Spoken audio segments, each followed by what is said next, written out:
There's so many people who really love you. Jesus is calling for you. He knows and he can heal you. I know you're hurting deep down inside, but my God, he came to give you life. You think no one cares, so you just sit there. I'm talking to you, get up from there. You gotta believe there's something better. So much better. God put purpose deep inside of you. The whole world is waiting for you. You.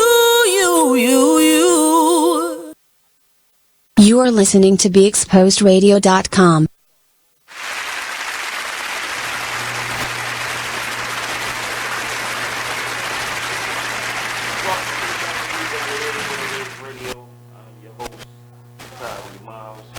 You know I have to start the show with a moment of silence for my brother Jamel Raymond Bishop. This is King Court Forever Friday. Moment of silence, please. Thank you very much. Today in the studio we have a very special guest. We have two very special guests. I'm gonna let Noodles. Well, first of all, we got Noodles. Look, personal trainer. Oh man.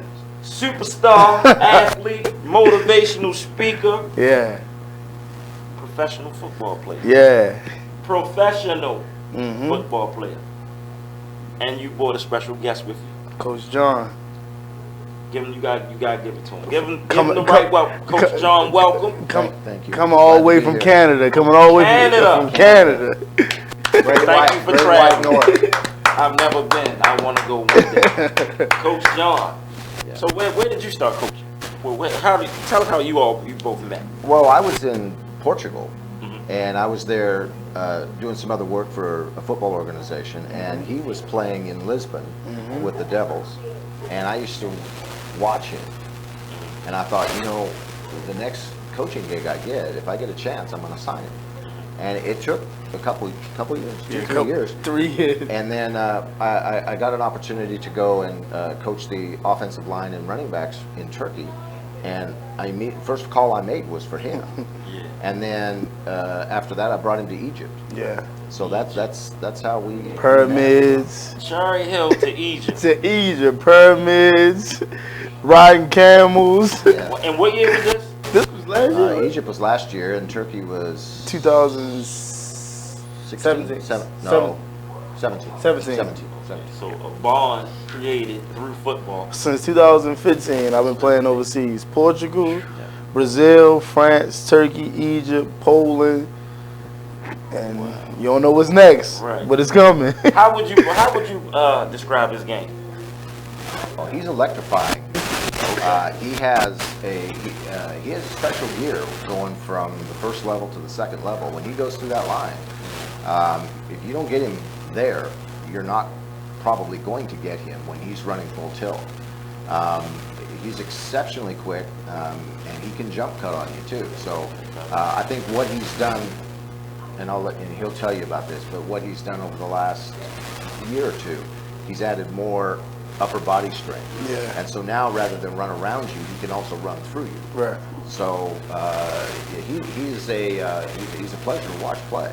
Add more to the arsenal. Yeah. Okay. Because a lot of people, they see me, he's just fast. So now I'm like, he's not just fast. Yeah. When I get mad and I get angry, I start running through people. Like baby Marshawn Lynch. I need to see these highlights. Oh yeah. Let the people know. Can they find these highlights like on YouTube? Just type me in on YouTube, Malcolm Gaskew on YouTube. Okay. Check out some highlights from overseas. Yeah. Now you gotta listen. I was telling you before we went on that I was listening to your story, and you said that you didn't have two matching cleats to play football. I had take us back to then and give it to us. Let us know what Mr. Gaskew has been going through to get the way he is. So I started off running track. Running track on my other track team. I wasn't even old enough to run track at the moment. I used to be at our practices, and I used to always jump out there and try to run, and then I just started running track. But then I just went down the football field one day, and I was like, man, football seemed like kind of easy. I'm faster than everybody. They can't catch me. It'd be pretty easy, but I didn't want to get hit. So I'm like, yeah, the hitting part, I don't know if I can deal with it, but I already had that toughness in me, so, because I always like to fight. I had anger problems and stuff. So I thought, all right, I'm going to try the football. But then I'm like, man, these people run around with cleats on. I'm not used to seeing cleats. I'm used to like track spikes or track shoes or something like that. But my mother couldn't afford to buy me a pair of cleats. So one day I went down there, I seen 2 different cleats on the football field. And I was like, I'm going to just wear these cleats. And people used to joke, make fun of me and stuff like that. But I had 2 close friends that used to tell me like, man, one day you're going to get paid to do this. And look what happened. Right. How does it feel, though, man? Like, man, when I go to these other countries and then I see all these people in the stands and they have my jersey on with my name on there, and they come up to me and they can't even speak the same language. Like when I was in Brazil, most people couldn't even speak English. They speak Portuguese. And I started to learn Portuguese more and more because I was in Portugal for 7 months and then I was in Brazil for 6 months. So the language started to come to me. I started taking classes in Brazil, learning how to speak Portuguese, and start having conversation with people, like they really cheering for me, and I'll come all the way from Baltimore. I'm in Brazil. Right. With these teams overseas, were you the only American? In Brazil, I was the only American on the team. Yeah. So, like, what did you do on your downtime out there? Work out. That's it. Just work out and eat the good food. Like the food there is amazing, man. Like the steak over there and stuff like amazing, man. And the people in Brazil, man, it's not like, how can I put it? Like, they so close. Like, everybody is family. They stick together? Everybody stick together. So when they bring you in, like, they doing dinner, you coming over. Cookout, you coming over. Everybody always together. I think that's why our team was so good, because everybody was like had that brotherhood. You know, that bond. Yeah, that bond is amazing, man. Like Brazil is where I'm gonna spend the rest of my life after football. Whoa. Yeah, I'm going back to Brazil. Going back? Yeah, I'm going back to Brazil. Yeah. What's your most memorable game? The championship game in Portugal, my first year playing overseas. We went 11-0. Okay. But it was just like I was playing on the team with a guy named Colin Franklin. He played in the NFL. Then the QB, Joey Bradley, came from Division I school. And I'm playing with these guys, and I'm a guy that went to a junior college. I never got an opportunity to play at a 4-year school because I didn't have parents at the time. My mother was passed away at the time, and my father was never really in my life. So it's like I'm getting an opportunity to play with these guys. One played in the NFL, one played in Division I, and I'm coming from a 2-year school. And it was like, so every time I step out there, I'm going my hardest, like, because I want to be seen too. Like, I want to put my part in, but it's like everybody gravitated me because I got this, like, the Ray Lewis feeling. Like, everybody gravitated me because I motivate everybody. They know my story, and they're like, he's so passionate about everything you do. So, like, that's that championship game. Like, man, my first year overseas, we went 11-0. The crazy thing about it, Coach John was there. He wasn't my coach, but he was in Portugal, and he seen me. And I didn't even know he was watching me. And then he wound up being my coach later on in the future. Yeah. Electrifying. We gotta check you out. We definitely gotta check you out. So, tell us about you have a function coming up tomorrow. Yeah, I have this is the second year annual 4-leaf camp. Okay. Yeah, so last year I did it. About 50 kids showed up the first day in the rain, and the second day like 20 kids showed up. Okay. It was crazy how many kids showed up in the rain for a football camp. It was amazing. Like, my impact is really touching people. You know, my movement, I go school to school, practice to practice. I go everywhere, recreation centers, and I go speak. Like, I see, like, I made it out of Baltimore. I don't want to be one of them guys, you make it out of Baltimore, you feel like you don't want to come back. Like, so when I'm on social media, every last kid that comments on my stuff, I try my best to catch it. Because I get so many comments, 500 comments. I make sure I reply back because you never know what kid you can touch. Exactly. This kid looking up to you, he don't have no role model, don't have no parents, but his favorite football player is commenting back to him. So DMs, comments, I try my best to get right back to him. And comments, I give my phone number out too. Like, I don't care if a kid blow my phone up. I just know, like, I could be saving one of them kids' lives. Like, I didn't have a role model, nobody to look up to, so I try to be that guy.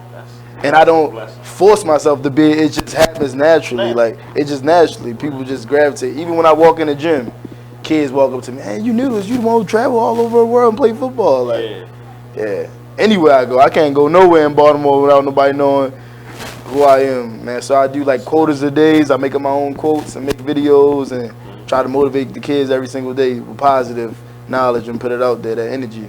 Because what you put out is what come back. Definitely come back. Exactly. People know how to find you on Instagram and all your social media. Oh, you can find me on Instagram, Noodles Shorty, Noodles_Shorty123, Facebook, Malcolm Gasque.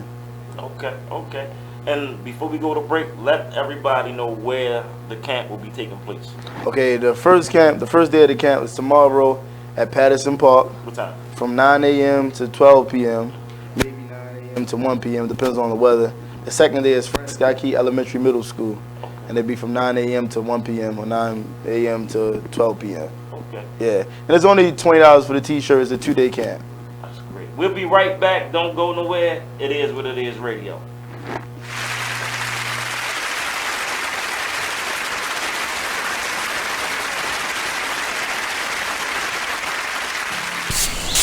Whoa. The moment my son saw a redwood tree It's huge! is the moment I knew that for him, You can't even see the top of that thing. even the sky has no limit. There are some moments only the forest can inspire. Find yours at discovertheforest.org. Learn about forests near you and discover cool things to do when you go. Your moment is out there. Find it at discovertheforest.org. Brought to you by the U.S. Forest Service and the Ad Council. Well, Jason, I've got to tell you, you're pretty much everything this company is looking for in an entry-level candidate. Great. Your resume isn't quite what we're used to, but you've got a fantastic work ethic. Thank you. And I'm impressed by how you carry yourself. So, should we talk about the job? What? The job? Oh, sorry. Yeah, I have no way of recruiting or even meeting you. This interview didn't happen. It may sound ridiculous, and that's because it kind of is. There's a huge pool of talent your company is missing out on. Meet the grads of life. Who are they? Talent worth knowing about. Young adults of unique determination and experience. An ideal fit for your company in an entry-level position, internship, or even mentorship. They might not have every qualification you typically look for, but they're exactly who your company needs. Man, we really could have used him. Don't miss out on a resource many innovative companies have already discovered. Go to gradsoflife.org to learn how to find, cultivate, and train this great pool of untapped talent. Brought to you by the Ad Council and gradsoflife.org. My name is Ruth Rusey. I'm a retired teacher. I'm 91 years old, and this is how I live united. I say retired, but not really. Once a week, I read books to children as part of United Way's education program. Reading to a child creates links between language and literacy. It creates a bond between grown-up and child. And believe it or not, it prepares them for a better academic future. Oh, we read about frogs and flies and pigs with wings, all sorts of juicy stuff. It's a joy to watch all those little faces. I figure I have the time and they have the need. And I've always believed that if we're not here to help each other, then what are we here for really? My name is Ruth Rusey. I help kids prepare to succeed in school. So I don't just wear the shirt, I live it. Check out this Fire Flashback. We need to relearn what it is to be these bosses and how we conduct ourselves as business-minded individuals and just people in general. I let my gut, and if I call it gut or God or whatever, I'm led by that energy. I know where it comes from. I know where it's, taking me, and you have to figure out what is important to you, and don't play this game. It's a game that we've learned to play, this chess game, and life is not a chess game. Life is real, bones, flesh, blood, decisions. Make sure you check out the Artist Exchange Show every Monday and Friday at 2 p.m. only on BeExposedRadio.com. So, Jacqueline. Yes, Mom? I wanted to talk to you about something, and... Oh, wait, hold on. I just got a text. Oh, there's another one. Wow. Busy me. So, anyway... Oh, wait, Mom. I just got a message. My friends keep commenting on my comment. Oh, there's another one. So many comments on my comment. Oh, I can't wait to watch TV tonight. Playoffs! Hey, guys, check out my new video game. Pew, pew. Wait. Mom, what? Huh? What? Hold What'd you say? Wait a second, what? This weekend, unplug. Take your family to the forest. There's nothing in the world like experiencing nature firsthand. Trees, paths, bluebirds, streams. Getting closer. You are listening to BeExposedRadio.com.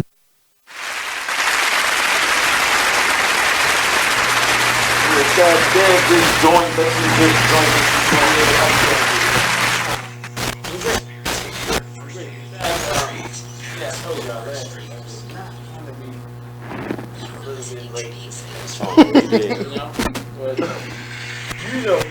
I was telling them, you know who fault that is. I was telling them, because look, I'm not gonna talk about you behind your back.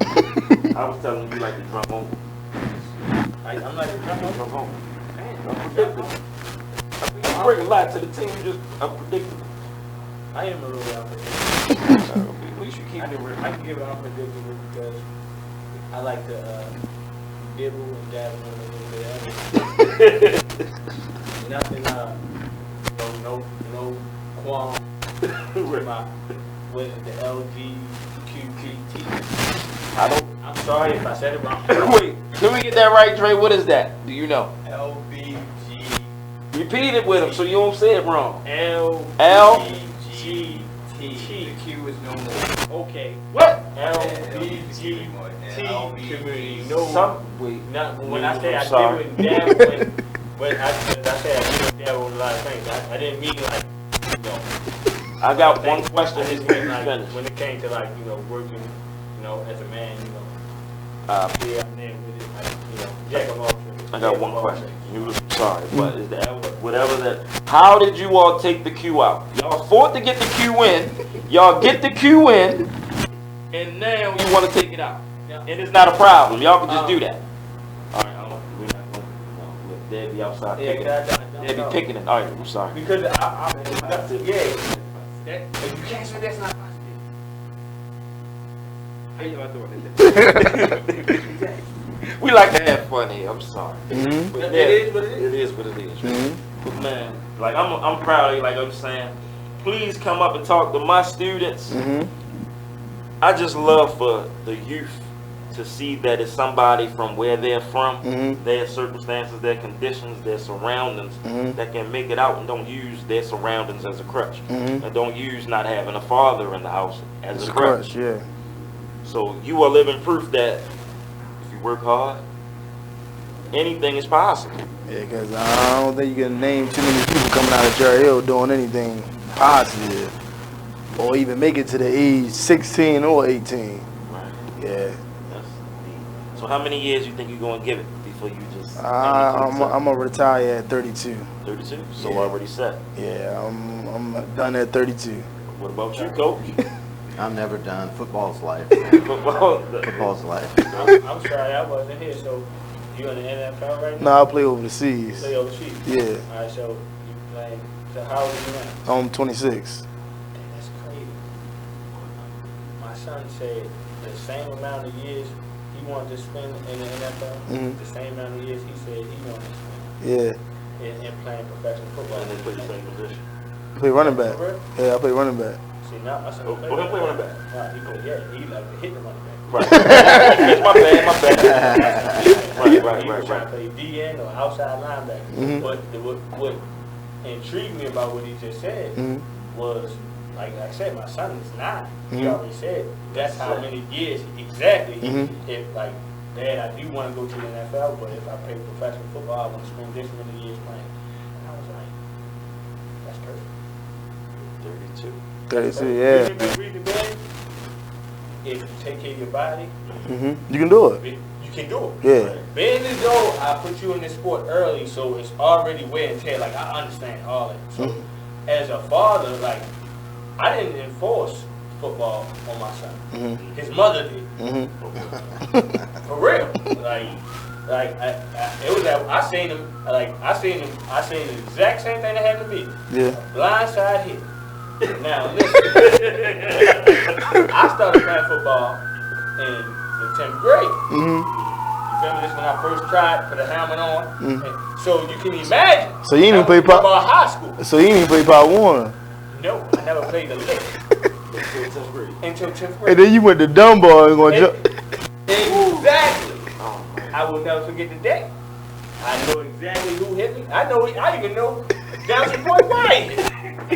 And wanted to put me on the goddamn football team. Because he knew. I was like, oh, hell no. Coach, take this. Hustle a little bit, my money. These niggas is crazy. He running 20 miles an hour towards each other. Like, I ain't see him coming. Yo, that's all I saw was my feet, the sky, and dust. You heard? That's it. That's it. The feet, the sky, and the dust. I was like this. I'm like, what the fuck just happened? Because listen, I'm the, you know how little I was. I was little as shit. 10th grade, boom. So my man, Q Money, with my man Quentin, you feel me? He a running back from, he played Northwood, they won a championship, and Mark and all them. So they came to football. They know about football. So I'm like, shit, I just got my muscles up. Coach was running me all summer. I just did summer prep, like, that's what I'm saying. Like, all this, when I quit, they were like, "Bro, what you doing?" Like, this shit went through summer prep. Like, not too many people make it through that. Like, like what you doing? The tour days and all. Yeah, I didn't know nothing about the blind shit. I learned. The coach told me to keep my head on the swivel, but he didn't tell me why. When you're playing football, you gotta tell a nigga why to keep your head on the swivel. Yeah. I didn't know. You feel me? So boom, I get hit. Wow. Like I said, feet, dust, and all that. It was over. It was over. I was done. I was done. So it was like when it happened to my son, he wanted to get back into practice. I was like, "This for you, son. This is for you. You can do this." At the practice, I say, "Son, let me tell you something. Daddy, 10th grade, that happened to him. I quit." Yeah, I quit. I ain't even think 2 seconds about it. No, this is not for you, Dad. You ain't even play Pop 1. I got that thing about everything else. What are you doing? You have to get a job after this. You can do this after this. Forget that. Football is never for you. For my son, it's for him. Yeah. It's for him. So when he said that the 6 year thing, and I know that going to preserving his body and what else he has in mind to do with himself. So when he told me that, and then he just said that, I was like, dang, that's crazy. And my son wanted to spend the same exact time playing professional football, and I was like, that's a way, because that's a dangerous sport. Right. I just look at it as a time limit on everything you do, man.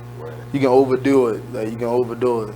And I train. I don't train the same. Like, I train like a beast. Like, I'm training. Your own regiment? Yeah. I make up everything. I'll be lifting up tires. I'll be picking up sticks outside. Do everything. I train different. And I train like a boxer too. I look at boxers. I look at UFC. I just mix it all up. Okay. Yeah. So, and that's a lot of wear and tear on your body. If you training crazy, you can't do that over and over and years. You're right. Human body wear and tear. So I know you mentioned 32. Yeah. Right? That's it. Yeah. What if Coach call your phone? Dynamic duo. Baby! You finish on that side, come on over and join. It depends on how much gas left in the tank. Coach, I think you can bring it out. Yeah. I think it's only right, man. I'm loving the bond, man, through football. Well, one of the things that I would say about Malcolm is he's kind of been one of the forerunners out in the international arena. A lot of the message that young men get in North America is, well, the dream is the NFL. And only the top 1 to 1.5% ever get to the NFL. Even the guy that's sitting at the end of the bench and on the practice squad is an elite athlete, really. So the message now really is, yes, there's the NFL and it's great, but there's a whole international community of football around the world. In Europe, in 2000, 500 American football clubs. Last year, over 1,500. It's opening up in China. Mark Wahlberg's got a league in India. It's bad football, but he's got a league. It's in the Middle East. It's in Africa. Japan has a really good league. It's worldwide. Japan, yeah, they got good football they're serious too. They only take college graduates. Yeah, you got to graduate college to go there. So all these young men that are out there this weekend, if they love the game, there's a place for them in the game. American football is the most inclusive game on the planet. It really is. Because if you're in soccer, European football, or hockey, where I live in Canada, by the time a kid is 11, 12 years old, they've already monitored him. They know if he's going to make it to the next level. So if you're suddenly get a growth spurt and you're like 6'3" and 280, you're not playing either of those sports, right? But you can play American football, right? There's a spot for you. Yeah. So I think the message we need to be giving these young men is there's a place for you. Let us help you be the best you can be. And that's why it's a real joy. And I'm here this weekend to help him with this camp because I see what he does. He's a dynamic football player. But I really believe that his gift is inspiring young men. And that's a gift that he was born with, and he's discovered it. And just one word can change a kid's life and send him in a whole different direction that he never thought possible.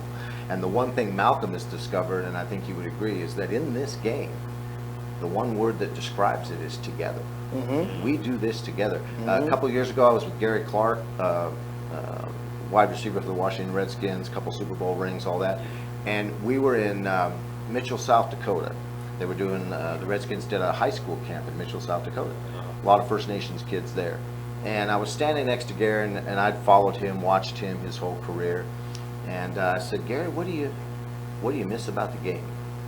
And he said, oh, Coach, there's no question. He said, I don't really miss the stadiums or the game days or any of that, but I miss my locker room.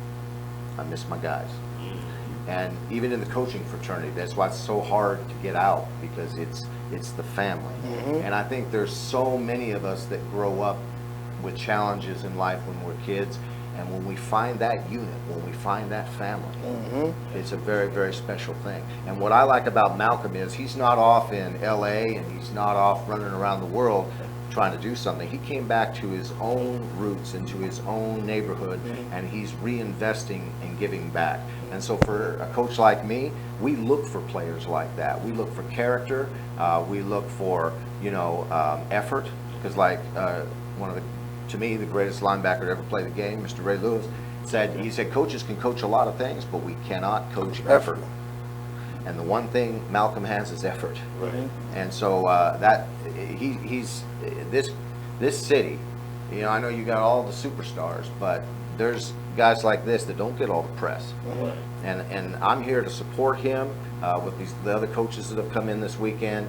And I really encourage your listeners. There's somebody out there that is looking for an opportunity to invest in this community. I can't think of a better place than investing in what he's doing with Four Leaf. That's why we're here. Right. Tomorrow and Sunday. Yep. 9 a.m. to 12? 12 p.m., yep. Okay. And the first, tomorrow, where will the first one be? Patterson Park. Patterson Park. Okay. The second day will be at Francis Scott Key Elementary Middle School. Players, coaches, parents, come out to this event and definitely be positive for the youth. We love the youth. We definitely do. So, I'm just blown away from the start to where you are now. And you're level-headed, you're not big-headed, and I can see that you like to give back. Being humble is how you stay alive. Exactly. In this city. Does it worry you, like coming back sometime, that you could have a target on your back? How things be with, the rappers that get killed. I know, but I look at it like this. My soul done touched so many people, so if something would have happened to me, I'm still here. I live fearless. My mother always told me to be fearless, so I'm never scared. I just have that. I just walk around. When you walk around fear and you scared of stuff, that's when stuff happens to you. If you walk around like, man, it is what it is. Like y'all say, it is what it is. Right. So that's how I carry myself. Like on the field, like when we play against big teams, they're like, man, this team, they undefeated. I'm just like, so? Right. I'm just a real fearless person, man. What's the most touchdowns you ever scored in a game? 5. Yeah. Most Brazil. Brazil probably like 350 or something like that. 350, 65, something like that. I was hungry that season. I was hungry, man. Good. Okay, so let me ask you. You named a few places overseas that you played for. What was your favorite? Brazil. Brazil. Yeah. all right, like America, we have, you know, our favorite teams here, our big teams. Over there, I'm pretty sure they have the same thing. Mm-hmm. Once you got there and they like promoted whoever this big team was, when you played against them, was it like all the hype that you may have heard about? See, in Brazil and other countries, they go off like the soccer team. So the football teams are they join with the soccer team. So that's where they get their money and that sponsor from. So the soccer team. So the teams that got the most money is usually the best teams because they get to bring the best Americans. And like you can, in Brazil, you can have 3 Americans. So they go for the guys that was like cut from the NFL or guys that was always getting in trouble in the NFL. And I'm a guy, like I said, come from a junior college.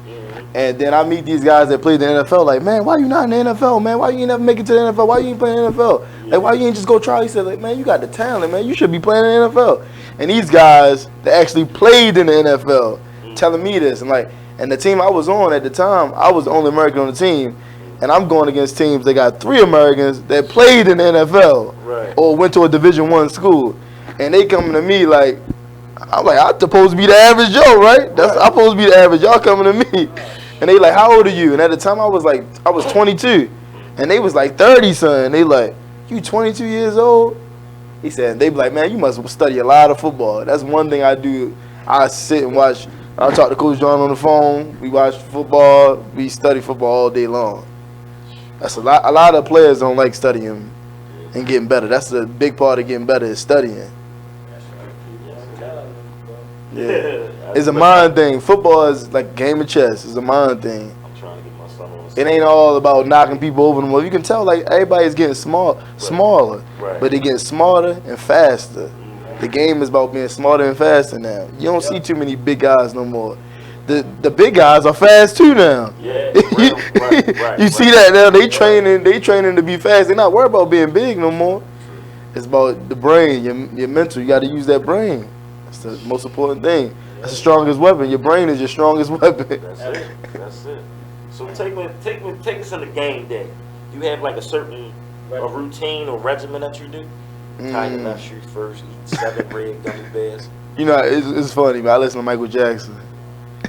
Any specific song? I listen to Michael Jackson because I try to imitate what Michael Jackson do in his videos on the field. Okay. So, you know, Michael Jackson, he moves like he don't want to be touched. So, That's what I said. As soon as he said that's deep. So when I was in Brazil, they were like, man, why you every time you score a touchdown, you go to my YouTube and watch I do the Michael Jackson. They were like, man, what's up with that? I was like, man, I think I'm Michael Jackson, man. Like I be trying to move like him. And I used to spin move. The spin move, that was my favorite. That's my favorite move is spinning. Yeah. So I just copy off of Michael. I never heard that before. I wasn't expecting it. Michael. Every game I'm watching videos of Michael Jackson, the way he moved. Man, favorite Michael Jackson. Yeah, it's my favorite guy, man. What's your favorite song? You Are Not Alone. That's your favorite? I would think it would be more upbeat, but okay. I don't have a favorite Michael Jackson. I don't. That's one thing I can't do. Michael Jackson is Billie Jean. I mean, listen, 1985, RFK Stadium. Shout out to my aunt Cheryl. I was there. You was there? The victory tour. Yes, I had my little white glove with the glitter and all that.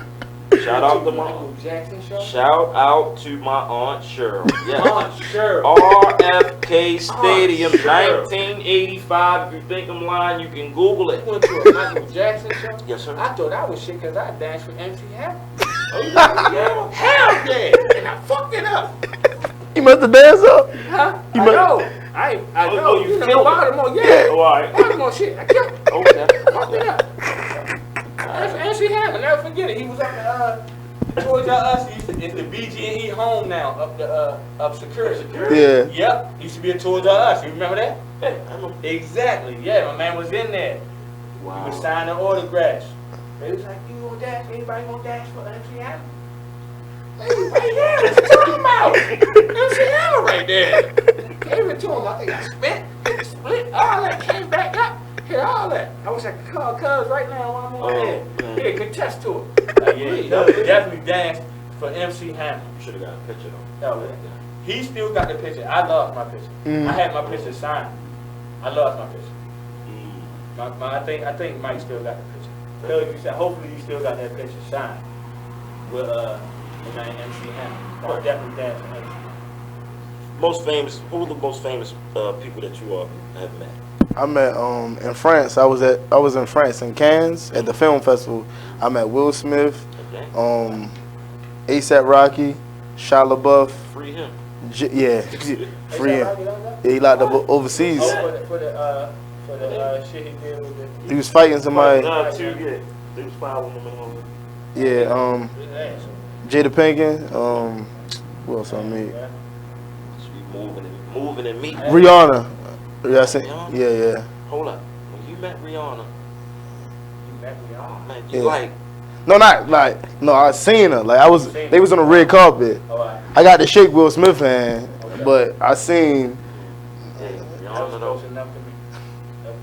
You couldn't. No, you couldn't get close. Yeah, you ain't getting close. Yeah. No, I said that was close enough for me for you to be there. Yeah. Right. You had to do you. Yeah. So anybody that you was like, wow. So anybody out of them, or you was just like. I think it had to be Will Smith. Like watching Fresh Prince, and you like, dang, that's Will Smith right there. Yeah. What about you, Coach? Anybody that you ran across and was like, I spent a lot of years doing production, television production, radio, whatever, before I got into football full time. And, I don't know. I mean, there's a lot of people, but I think the athletes that stand out to me more are the ones, like I just met a young man, DB for the Cardinals. I'm sorry, I forget his name, but right now, Josh Wilson, something. Anyway, amazing kid. He came up. We were doing a thing with Odell up in Vancouver, and there are 35 NFL players that came up, and LeGarrette Blount was there, and it was all given back to the kids in the community. It was a 7-on-7 thing. And this young man was amazing. We had, when we were in Egypt, we had a young man that was autistic, a little kid in the stands, and my first year coaching in Egypt, and we got him involved with the team, and it totally transformed his life. Like, he eats right now, and he goes to every game, and he's a rabid fan. So Josh made this 30-second video clip to this kid about eating right and living right and all this, and you're going to achieve your dream one day.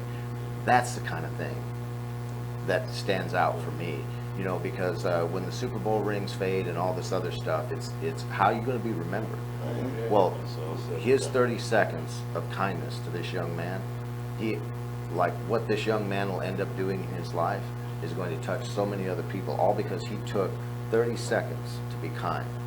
That's all it takes. And those are the kinds of things that really stand out, in this game to me. You gotta use your platform. Like, when you get that platform, like, you start getting a lot of followers, a lot of people following what you're doing. You gotta use it the right way. Right. A lot of people get up there and they start doing stuff that they always wanted to do, but they shouldn't be doing it. Like, you use it the right way. Use it to touch and help people and bring other people up. Just don't get on the top and act like an asshole when you get there. If you could play for any NFL team, it'd be the Ravens. Ravens? Yeah, just because it's my hometown. What about what's one of the most, I would say, like, one of those players that you saw, you was like, he nice. Barry Sanders.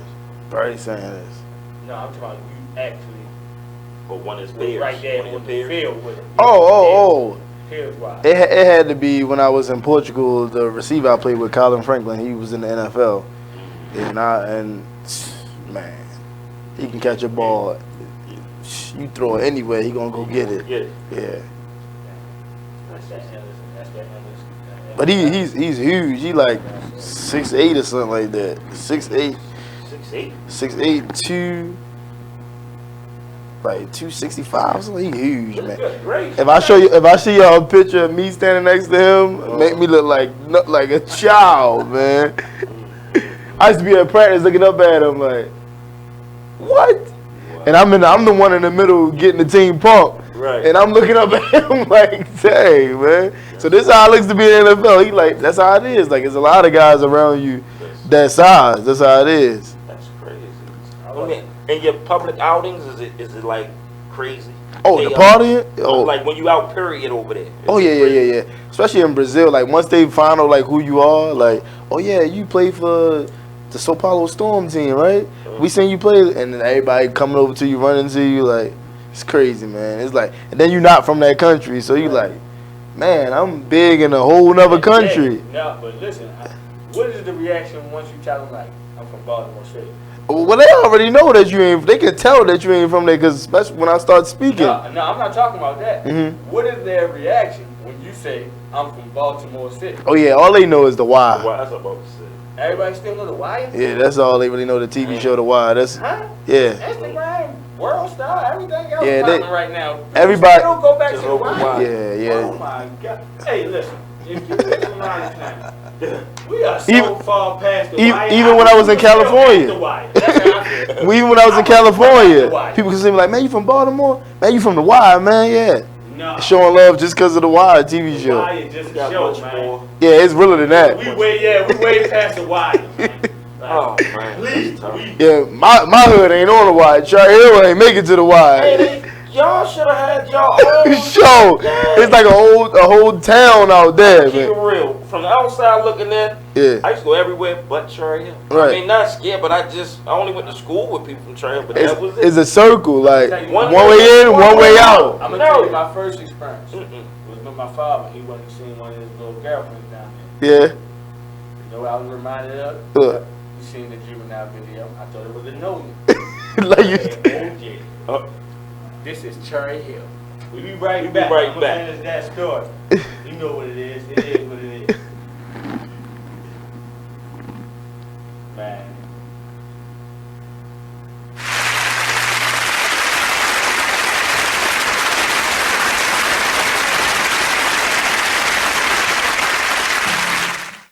Take a minute and listen to this flashback of the It Is What It Is radio show.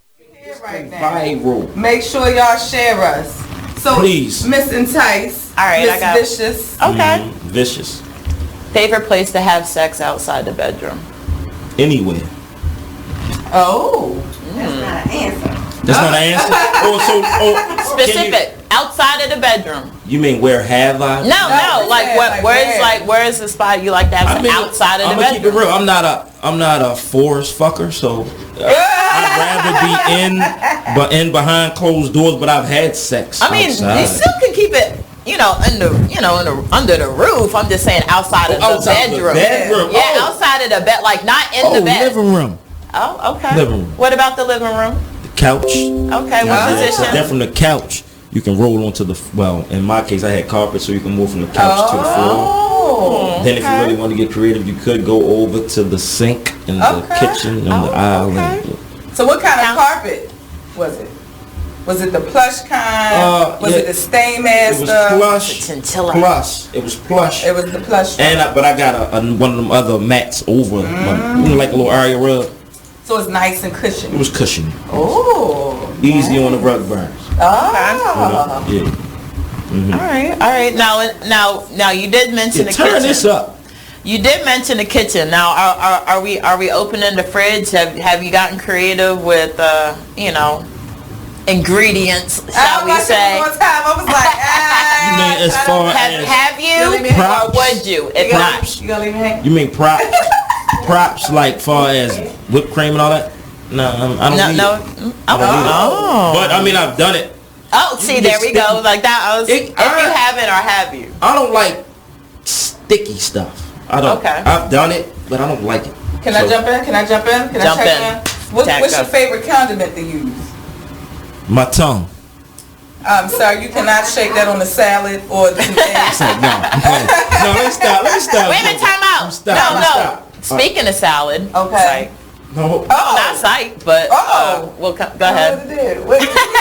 Am I about to answer the last question or am I prepared for this new one? I was interception.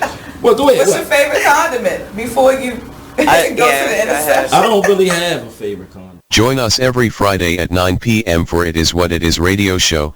only on BeExposedRadio.com. Business owners, need more customers? Offer fantasy sports contests and generate more sales. Restaurants, bars, hotels, auto dealerships, real estate offices. Whatever your business, fantasy sports contests can help you increase your sales and bring you more loyal customers. Visit Fanify.com or call 888-55-SPORT. Our software lets you customize contests fast and easy for your brand. That's right. Visit Fanify.com or call 888-55-SPORT. That's 888-55-SPORT. Or visit Fanify.com. You are listening to BeExposedRadio.com.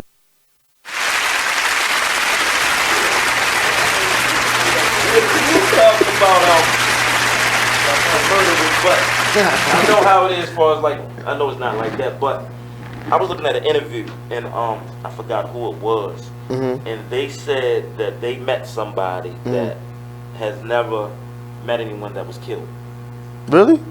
I'm gonna find this, and it made me think like, what?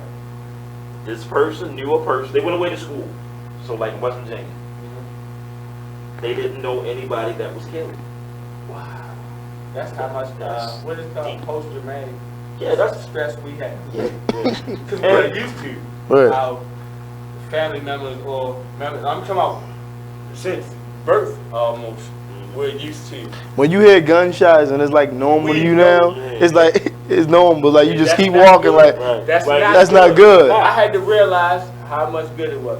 I had to really realize, and when I realized when I could kind of depict what type. And when of you're a weapon kid, being yeah, used. when you're a kid, you hear the gunshot, you're like, oh, I know what type of gun that was. That was a 38. 38, yeah. Like, That was a. oh, that was a shotgun. Yeah, that was a shotgun. Listen, the dude got, man, he got obliterated on Monroe in Baltimore. I was on around the corner on Lexington and Fulton, so I'm right around the corner. So I'm standing there. I had the first 2 shots was for shotgun shots. Boom, boom. Then the rest was either 40 or 45. When I got up there to the scene, it was exactly what I said. And then I realized, like, this is sick. Right. Like, You're used to it. yeah. It's normal. But why? I don't know. That's and like he just you just said you actually met a person that knew a person that's crazy that never knew anybody that had gotten killed. I can go off of my hands. I can't even count how many people I know that have gotten killed. Right. Shit, my old Pop Warner team even dead or in jail. I believe it. It's crazy, man. Oh, you play out Cherry Hill? Yeah, I played Cherry 2005. They was always the Eagles? Yeah, we was Eagles, yeah. Before the Eagles, they was the Cardinals or the Cougars or something like that. Yeah, that was before me, though. Is Pop Warner big in Canada? Or is it Pop Warner in Canada? No, hockey dominates Canada. That's their game. And believe it or not, lacrosse. Most people think that hockey is the national game of Canada, but it's actually lacrosse. Lacrosse? Shout out to my man Saquon Maxwell. Lacrosse, Shout out to my, I'm sorry, I was about to say my man. My cousin, Ricky. He's a very great lacrosse player, and he also, now he basically coaches lacrosse all overseas, everywhere. Ricky Burton. Oh, do you offer your services to coach? I mean, to teams? Yeah. Okay. Yeah. I didn't know that. And also, Delano, he was a Canadian athlete. He played Delano for Johnson? Yep, he played for the Tigers. Okay. He played for the Hamilton. Tigers. Tiger Cats? Yeah. Yep, Tiger Cats. Yep. Okay. But that's and he also played for the Argonauts. Toronto Argonauts. Yep. But the CFL with all due respect to the CFL, it's a different game. Like, I mean, some of it's the same, but I mean, wider field. It's designed to score points. It's designed for offense. So if you're a defensive player, you know the odds are. It's like being in a casino. The odds are stacked against you, right? So, but it's a different game. But it is their game. Like they're especially if you go to places like you asked if Pop Warner was big. No. But if you go to the prairies, if you go to Saskatchewan, Alberta, some parts of Manitoba, you're going to find that the passion for the Canadian version of the game is very strong, right? But it's not like growing up in Texas or California or, Florida or places like that where football is rabid. Friday night in Texas, it doesn't happen in Canada. Can I ask you another question? Oh, yeah. I had to experience a Friday night. By you being a coach, right? Yep. And you deal with guys from all over. Yes. Are like certain states like tag, like you may see Baltimore may be known for their attitudes, and New York may be known for their attitudes. Have you like ran across those stereotypes and be like, they're right, or maybe they're wrong? Oh, that's a good question. I don't really think that, at least I can only speak for myself, but I've had some pretty good mentors. Once you step onto the football field, it's all a meritocracy. So we don't really care where you came from. We don't care. You can be green, blue, yellow, red, or pink, whatever. It's all about your ability and your effort and what you want to achieve. And can you be an unselfish player? Right now I'm coaching quarterbacks. And the thing I tell quarterbacks all the time is coaches want you. The difference between being good and being great is can you elevate the play of people around you?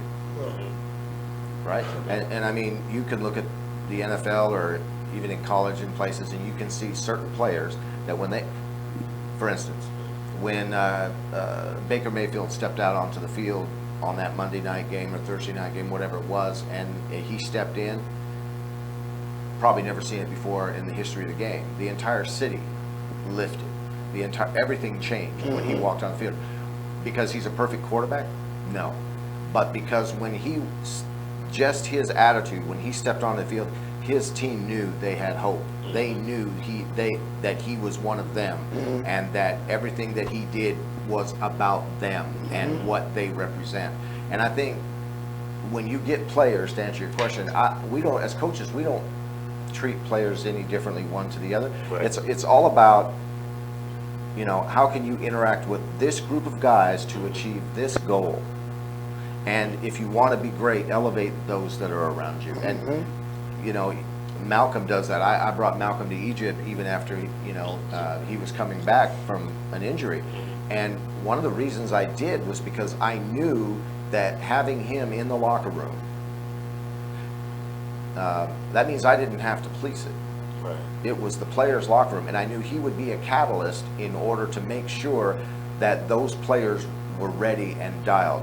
Coaches shouldn't have to police the locker room. That's it's not our team. We're there. Our lab is practice.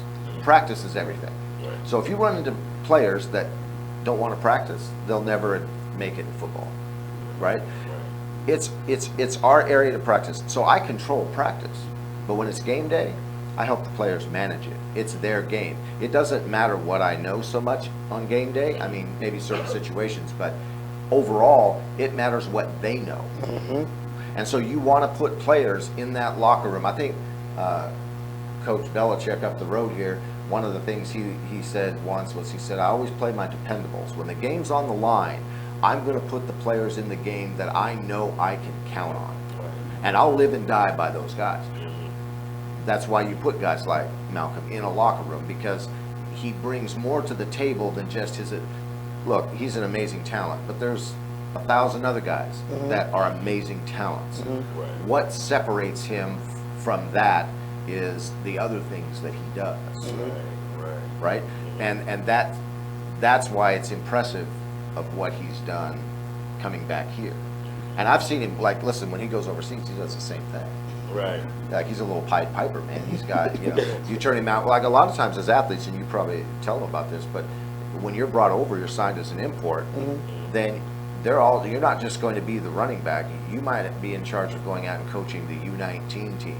Or the U16 team. Right? Okay. It's more than just being the guy. Player, And so you got to have guys that can connect with, understand how to connect with people. Because we're in a people business, right? It's about relationship. And nobody achieves anything in life that you don't stand on the shoulders of somebody else, right? And so I look at that and I saw that Malcolm was able to connect, and that's huge for a coach. So like when in 2000, when you guys had a Super Bowl here in 2000, and then I think Rays last year, you got another one. You look at the composition of those teams. It's not, I'm sure Mr. Lewis would tell you, it's not just him. Even the guy that's second string, third string, they all came together. One of the things I tell general managers a lot overseas is you can hire the best resume, or you can hire the right guy. It's the same thing with players. You can have a guy that is NFL caliber guy, maybe he's NC Div 1 guy, Div 2 guy, but then here's a guy from a 2-year junior college, whatever. Yeah, he's the right guy. I'll sign him, right? And so I don't know if that answers your question or not, but I mean, as a coaches, it used to be, you know, like in Bear Bryant's day or something, it was you do this and you do it my way. Nowadays, you have to be a psychiatrist, and you have to be, you know, kind of like a priest, pastor guy. You got to be a social worker. You got to be all these things, because you get people that come from all walks of life, especially when you coach internationally, and then you're dealing with a different culture too. Yes, that's what I want to hear.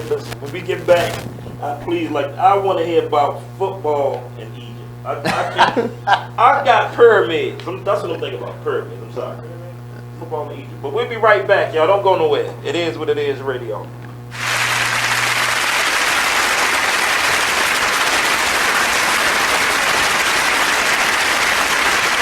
Exchange Radio Show every Friday 7 p.m. to 9 p.m. every Saturday 12 p.m. to 2 p.m. Real artist, real talk, real live on BeExposedRadio.com. I was meeting with a friend yesterday, and I've gotten to the point where don't ask me a question, because the truth is going to come out. Exactly. Just don't do it. If you ain't looking for the truth, don't come to me. Don't do it, because I can't hold my tongue. And she wants to be this stylist, boutique, but you're not doing anything in that nature, and I can't take you seriously if you're not doing those things. And I understood why people didn't take me seriously, because I found myself in somebody else's lane. I was good at what I was doing and what I wanted to be, but I wasn't doing it for me. So how can I ask you to take me seriously if I'm living in somebody else's shoes? And nobody can do what you do, and I think that that's a big problem that people face now. Like, you see what somebody else is doing and you want to do that when that's not your lane. That's not your lane. That's not what you're supposed to be doing. But it's popular. It's getting that person money. It's getting that person applause. Oh, I want applause. I want money. Let me stand over here behind them. And then a lot of times people aren't honest with themselves either. Like, I was thinking earlier today, I've been woke for almost 2 days, so so you get honesty, and I was thinking, like, you know, the Artist Exchange Radio Show.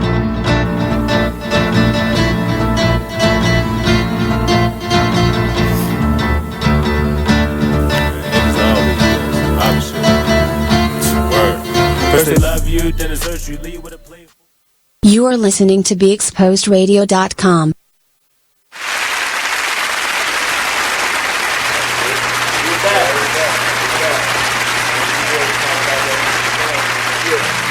We were just gonna break, and we were just talking about a few things, and I was just telling them, basically, like, my son, he's not he's not the average football watcher as much as I want him to. Yet when you put that helmet on and you put him at DN or outside linebacker, he's like extreme. Like his nickname is, he nicknamed himself the problem. And I told him it was perfect, because that's exactly what you present on whatever side you on. Like, I have seen the biggest. I have seen some of the most skilled against my son, and by third down, you in trouble because he didn't force you to that third down. And probably about, I'm gonna give me 25% because I'm on the sideline yelling like a mother devil. So But besides that, it's him reacting. It's him doing everything. It's him. You understand what I'm saying? So he more so the guy that, like, I mean, like, why you ain't watching some football? What you doing watching that? Why you ain't watching some football? Get it up in you. This is how you get better. And he don't mind working out when I'm down there working out. I call him down. He don't mind getting it in. That's what I can say about my man. He don't mind getting it in. It's just that, like you said, you gotta be a student of the game. Yeah, you got if to. you want to be one of the greats. And like I tell my son, like, you like to talk shit.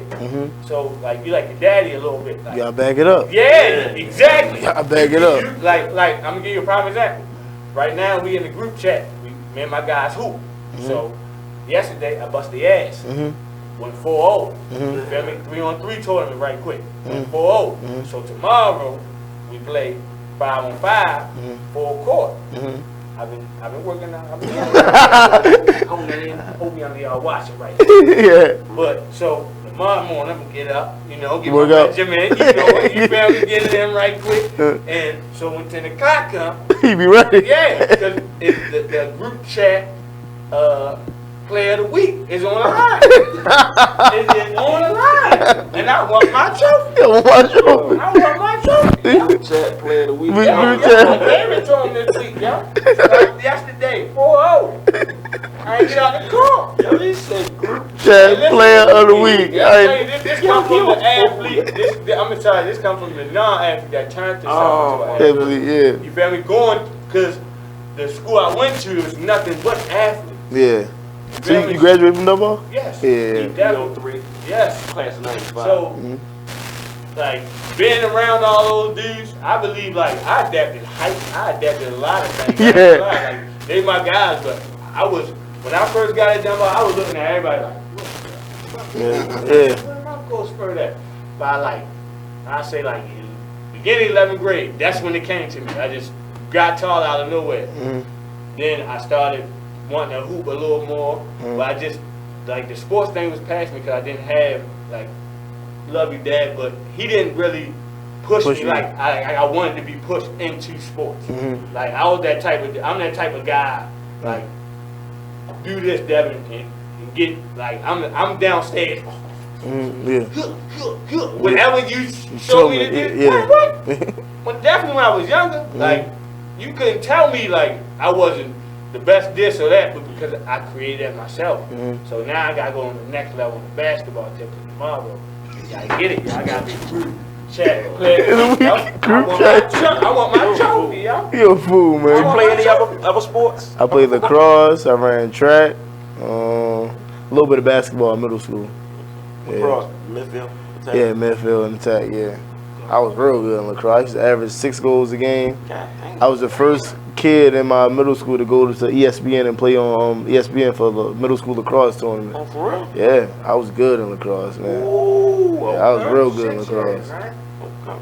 I just fell in love with football though. Yeah, that's It's another dude from here that's real good at lacrosse too, wasn't it? Yeah, he lacrosse dude. What's his name? I don't remember because I used to work at STX. I told you I did. I know the dude growing up when I was in middle school. His name was Anthony Drumgold. He went to Digital and then he went to He went to John Hopkins, right? John Hopkins, yeah. That's him. Yeah. Okay. That's him. Yeah. That's him. I ain't know nothing about it. Man, while I was working at STX, seen him. John Hopkins got a couple. They got a couple guys. They're like this. I said, that's a feeder program. Yeah, they got a lot of good lacrosse guys. Yeah, definitely for that lacrosse.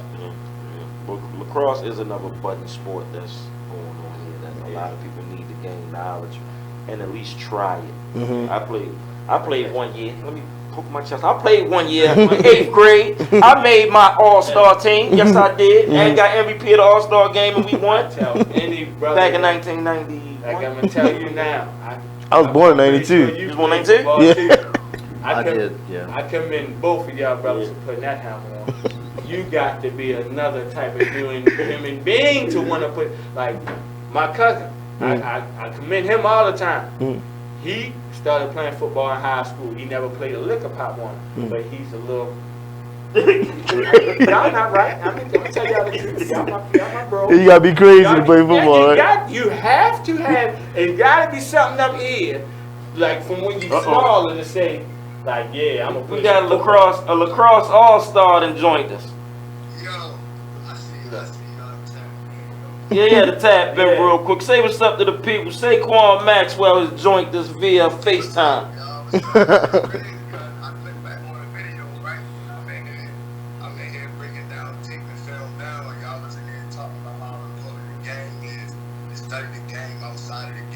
Mm-hmm. I was telling y'all, and I wanted y'all to speak on and tell all the youngins that's going to see what y'all talking about. Top of my mind, I bumped on the ESPN circuit too, I got some Mm-hmm. Oh yeah, you want to give the people your accolades real quick. Yeah, you was on the circuit. Give us your accolades. We know, but give it to us again, sir. I traveled all across the country, flying across, bro. I picked up the stick. I was 4 years into it, and I was getting club because I was playing here. The reason I was really tuned in tonight, I appreciate what you're doing, bro. Thanks, bro. The way you move around, you remind me a lot of myself. I gave up a lot to sacrifice and see that is other children, that is children out here who benefit from what we learned from the world of sports itself. You know what I'm saying? And the relationships and the connection that is built. The fact that you got your coach to come down for the weekend or down here to come and invest in and for him to even step on and tell you that you got something that they can't coach, which is effort. Right. Any real person has always been told that, bro. You get told that, you know you at the pinnacle of your talent, bro. But it's important that the youngest know that everything that you do outside of the sport that you want to be great at comes from what you put into that. You know what I'm saying? So if I spend 6 or 7 hours studying how he gonna move, like you said, when you listen to MJ, like, oh, I know he gonna bust that spin move. You know, Michael couldn't be touched, man. That's how you got.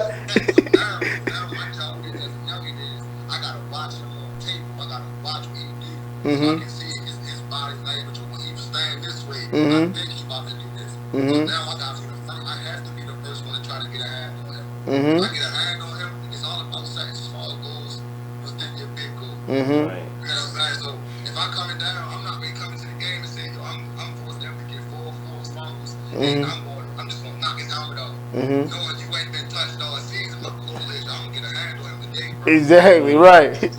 So if we start getting the youngest to understand that, all right, boom, I'm going to wait on today. I might start at 105. By the end of the week, I want to be at least 110, 115. You know what I'm saying? And I think that's I ain't gonna hold y'all up too much longer, but I think that's the biggest misconception with our youngest. Our youngest get told that they got to set a big goal. Like, yo, I want to go play at Kentucky or Duke and this. Bro, the path that you choose or the path that's given to you for sports is given to you for a reason. For a reason, yeah. And I just want our youngest to understand that everybody ain't gonna wake up and be like, I got 6 offers in the mail. I got 6 this in the mail. Somebody gotta take that long uphill battle, bro. Somebody gotta do it. That's why it's there. So I just want that to be replicated to our youngest. Like, yo, everybody not gonna get a phone call from Kentucky or Louisville. Like, everybody not gonna get that phone call. Some of y'all gonna get phone calls from JUCOs that ain't even got benches on their field. Or dorms, nowhere to live, all that. Yeah. Bro, I got a dude that's playing for the Carolina Panthers right now. Ian Thomas, bro. He went to 2. Yeah, he went to JUCO in New York. That's my dog. Yeah. I got him coming to the school next year to speak out guys. He catching passes from Cam Newton now. That's crazy, bro. And nobody would never think that either. Bro, my quick story, bro. My boys, he called in the middle of lacrosse season. I kept hitting him. He was like, yo, what I'm going to do, I'm not in town, but I'm going to call you. You hook me up with one of the smart boys, and I'm going to holler at the boys. So that might got a surprise for me, right? I call my man, and it's funny, he in the league now, and every day since he got drafted, he basically lived with Cam Newton, bro. And he was there. He was telling us, like your coach said, togetherness, bro. He was like, yo, the biggest thing that I learned from this game right now is that I have a family outside of my family. You know what I'm saying? So now that I'm building this bond and I'm setting this stage for these dudes, when we get on the field, our work gonna be easy. Right. All the good teams, you see everybody got that connection. On every good team, you see everybody got that connection. That's why the Patriots so good. August 1st. Yo, it's just crazy. I was about to say the same thing because I was about to mention the commercial that Tom Brady had when he won. I think it was like his second championship or his third. The commercial, and it was dedicated to his offensive line. Right. That was so Togetherness, deep man. to me. Yeah. I was young then. I was like, oh, he the man. Yeah. That's what it's about. I said, he the man. Boy, I remember, bro, my third year playing lacrosse. We went all the way to the third round of the county playoffs, right? We get in the third round of the county playoffs. Our second string goalie throws a fit because he felt like he should have started over our goalie. Our starting goalie missed a couple practices. Long story short, he was throwing the ball his fit like, yo, I've been here every day. I feel like I should play over him. Right? His attitude on the bus, yo, I ain't doing this, I'm not doing that, I'm not stretching with y'all, I'm not stretching with y'all. It was so contagious. People in the field, bro, we go down to goals, everybody in the field stuck. Yo, y'all stuck, we not doing this, we not doing that. Yo, the mannerisms, the body language, the character, and the courage that you carry, which is something that's an athlete, will always be contagious to whoever around you. Yep. That's big. Always be contagious. That's in life too. Whatever you say, whatever you do. Like we look at A.I. He had this, and I'm not practice. You talking about practice? Like little do people know that dude practice day in and day out. Yeah. He was allowed to see that. He was allowed to see that. Like practice, we talking about. But I'm in here at 2, 3 in the morning. You get what I'm saying? You putting that work in. Once again, yo, I commend you. Thanks, bro. Definitely gonna send some youngest out your way. I'm good with youngest. I'm going to a tournament tomorrow in Hershey, bro. I got 15 prospects that's getting looked at by the Division 1 and 2 schools in lacrosse this weekend, bro. And I'm most definitely gonna send some youngest your way, man. Good looking, bro. Appreciate you for calling, Mr. Maxwell. We get with you, baby. That's my guy, Stephon Maxwell. Good brother there. We definitely gotta get y'all connected too. Definitely a good brother. He coaches lacrosse for the Commodore John Rogers. Condors, yes. So, man, listen, I appreciate y'all, and we still got a lot of time to go if y'all got time. Out of here at 11. Good. Coach, you good? I'm good. Make sure. Listen up, though, man. Look, football in Egypt. I want to listen. This is what I want to know. Like, He did 2 years and he can tell you. please, like, what is it like? How is it like? Take me through everything: the culture, the food, Well, hangout spots. I was in Turkey and I received an offer to go, and so it was almost kind of surreal for me because I literally went from Istanbul, got on a plane, and landed in Cairo. I didn't have a lot of time to prepare, you know.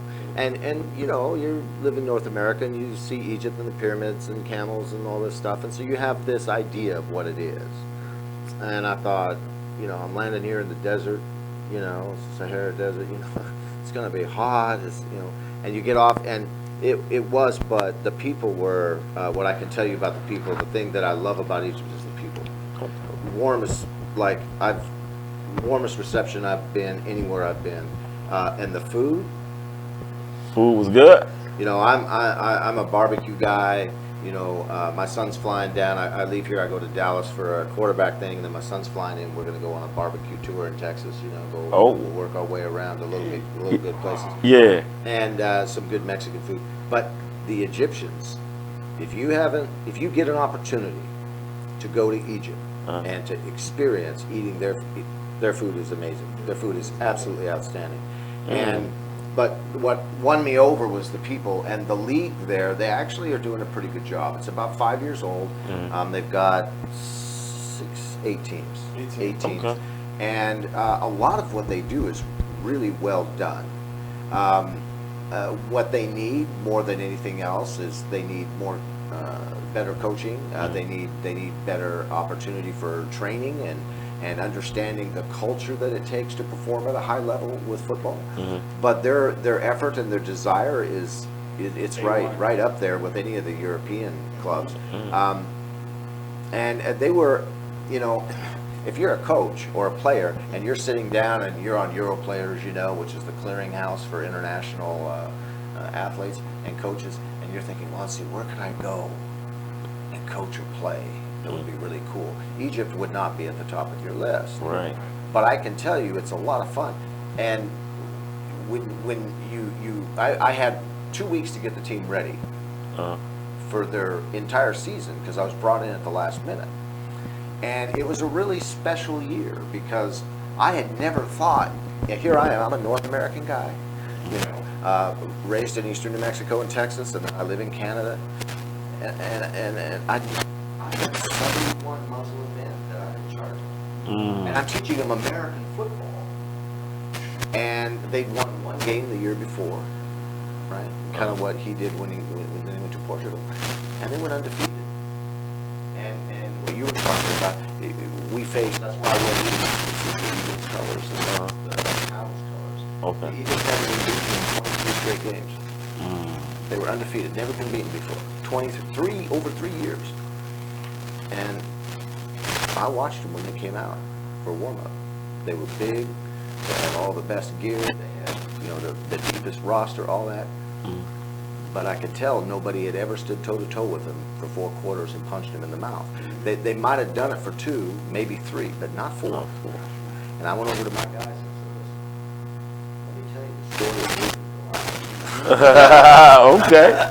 and they went out and it was 19-0 after the first quarter. I think we beat them by 30 points or whatever it was. And then we had to change what we did later on in the year, and we had to do defense and run. We won the championship. But football in Egypt, I love it, and I would go back in a heartbeat for the people. And I had the honor of being able to participate, be the first North American to be on their national team coaching staff when they beat UAE, United Emirates. So you are, I'm sorry to cut you off, but you are kind of, I would say, like, you evolve their sport. Their team? And not only their team, because if you think about it, the other teams had to look at that team and say, like, what the hell did they do?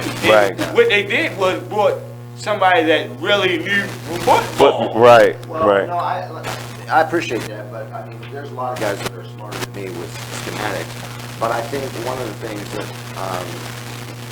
the mentors that I've had, just my life experience, I really, there's 2 types of coaches. There are transactional coaches and there are transformational coaches. And I really think we need to get more into certifying coaches that are more transformational than just transactional. For instance, if you go to some countries overseas, if he signed over in the elite league in Germany, he breaks his ankle, then it's what have you done for me lately? Because it's all about W, right? Right.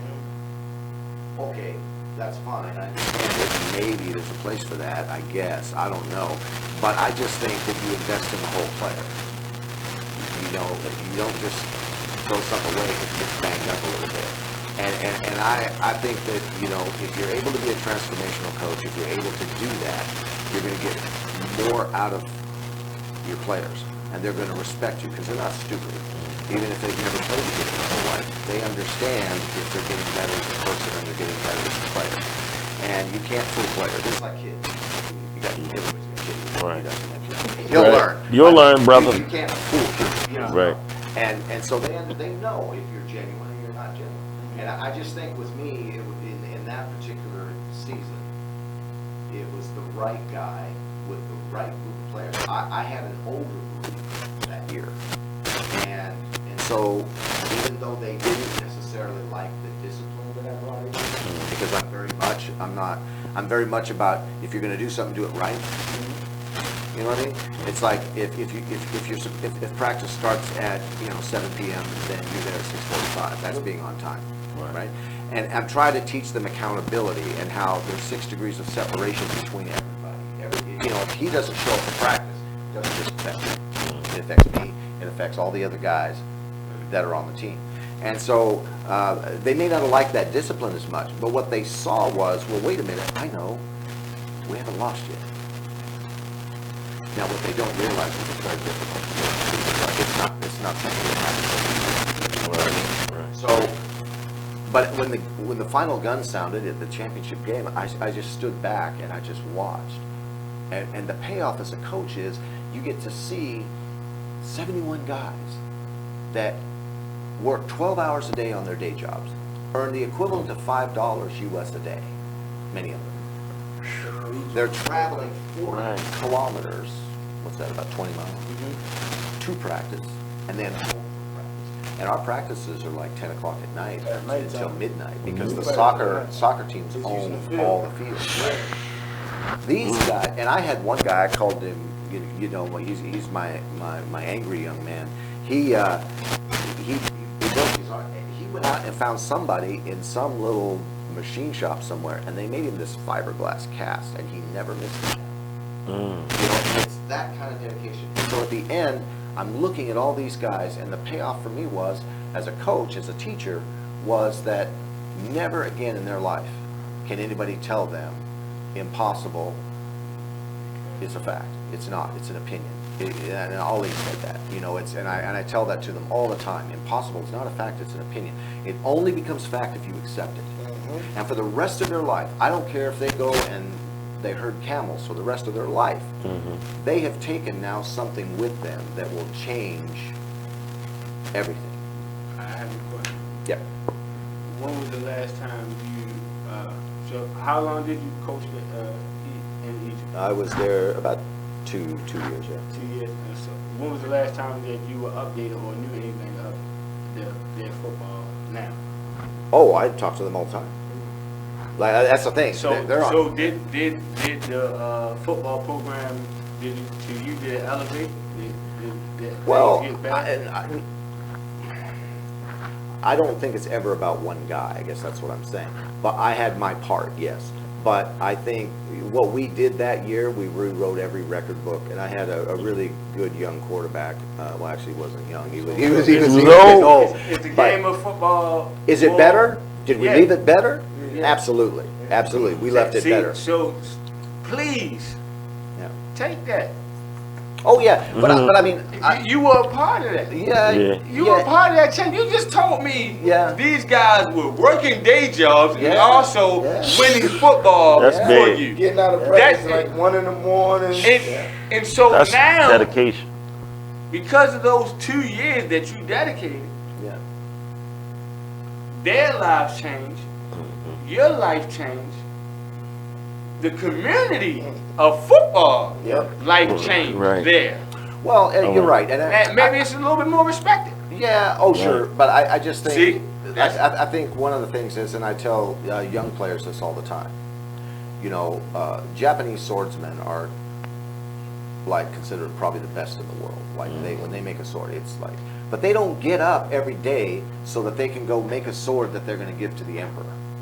They get up every day because they are obsessed with the process of perfecting making that particular sword that they're making that day. It's kind of like what Coach Saban teaches in Alabama. You know, he has all those guys that come in and he signs them. They're all blue chip athletes. Right? They're all 5-star athletes. And they come in and the first thing he asks them in his interview is, why are you here at Alabama? Well, Coach, you know I want to play in the NFL. Okay, well, everybody here wants to play in the NFL. And so he gets them to understand what he calls the process.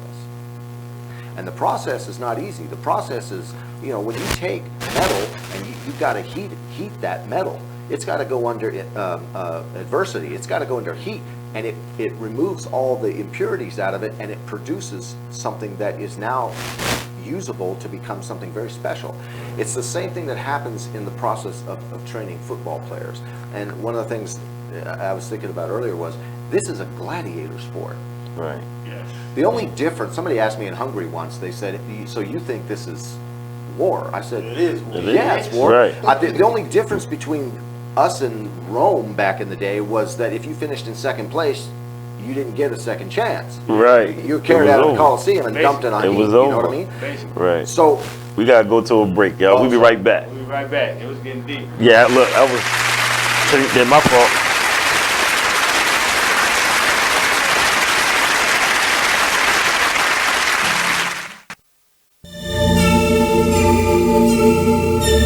Like the one thing you always gotta remember is people gonna try to project their insecurities onto you. But you can't listen to what them niggas saying. You gotta get out here and do your shit regardless. You gonna do what you love for the rest of your life anyway. So why not turn that shit into something? Be a man of everything you say. This shit bigger than me, man. Like, yeah, I'm good and all that, but you know what I mean? I ain't shit without y'all. So no matter what you up, you gotta go hard. Don't matter. Can you imagine how I really having nothing in? We're rewarding you for something you already do, listening to us. It's Radio Loyalty, and it's an easy way for you to get free stuff. All you do is sign up. Go ahead and click the banner now. You'll earn points as you listen. Points you can trade in for great products and services in the Radio Loyalty store. You can earn even more points when you share your favorite station with friends on Facebook and Twitter. Radio Loyalty. It's free to sign up, so click the banner to join now. Join the Just a Bit Outside crew every Monday, 8 to 10 p.m. on BeExposedRadio.com. You want to start off? I think I'll get it out of the way on a who's not. Okay, do it. The Orioles. Right. They got swept by the Royals. They lost 4 in a row, and the last 5 games have all been decided by 1 run. Mm-hmm. The game before, or the last game that they lost before the World. You are listening to BeExposedRadio.com.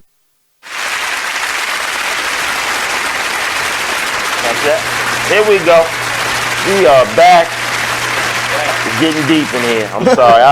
Listen, I'm like a fly on the wall. I'm just quiet, absorbing all this positive knowledge and energy. So where were you all? I'm sorry. I'm go back to my.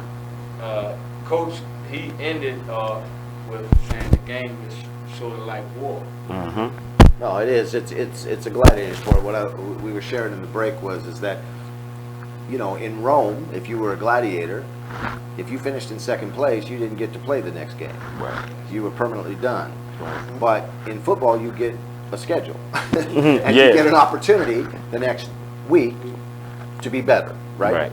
Right. And I think one of the things, I'll use the example of the sword, the Japanese swordsman, is that they're obsessed with perfection, and it's taking raw materials and making it into something that is special. Mm-hmm.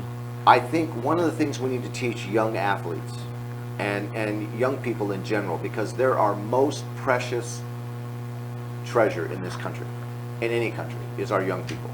We need to start teaching them that everything they do in life, they leave a little bit of their DNA on what they do. Right. And there is no, okay, well, I'm the president and I'm this down here. Everybody contributes to the whole. Mm-hmm. And imagine what would happen if we got up every day of our life at whatever we do and we said, I'm looking in the mirror, I'm going to be the best Malcolm I can be today. Mm-hmm. Success, I think John Wooden, you guys are basketball guys. Yes, sir.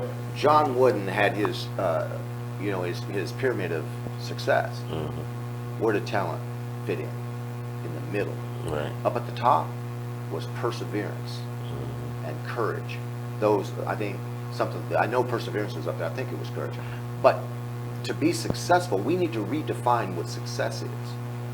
Right. And I think, especially with athletes, don't get all caught up in all the hype and all that. Right. Listen, work at being the best you. Because here's the thing, and one of the tragedies is young people that, and you were talking about your Pop Warner team, young people that don't make it. Here's the real tragedy. It's not just about the immediate loss that their families face and all that. The real tragedy is every one of us are born with a gift.